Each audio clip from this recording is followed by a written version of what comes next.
রাসূলুল্লাহ সাল্লাল্লাহু আলাইহি ওয়াসাল্লাম বলেছেন, ফিতনার যুগে যে ব্যক্তি রাসূলের সুন্নাহ আঁকড়ে ধরবে সে ৫০ জন সাহাবীর সমান সোয়াব অর্জন করবে। তিরমিজি, হাদিস ৩০৫৮। ইসলামের প্রচারে চ্যানেলটি সাবস্ক্রাইব করে রাখুন।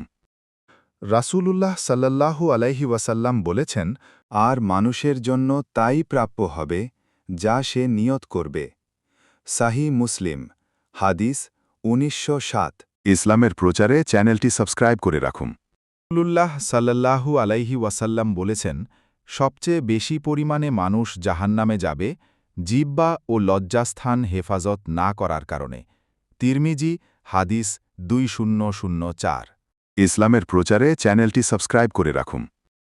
রাসূলুল্লাহ সাল্লাল্লাহু আলাইহি ওয়াসাল্লাম বলেছেন, যে ব্যক্তি বিতর্ক ছেড়ে দেয়, যদিও সে সঠিক থাকে, তার জন্য জান্নাতে একটি ঘর নিশ্চিত। আবু দাউদ, হাদিস ৪৮০০। ইসলামের প্রচারে চ্যানেলটি সাবস্ক্রাইব করে রাখুন। রাসূলুল্লাহ সাল্লাল্লাহু আলাইহি ওয়াসাল্লাম বলেছেন, শেষ রাতের দোয়া, তাহাজ্জুদের সময়কার দোয়া কবুল হয়। সহিহ বুখারী, হাদিস ১১৪৫। ইসলামের প্রচারে চ্যানেলটি সাবস্ক্রাইব করে রাখুন।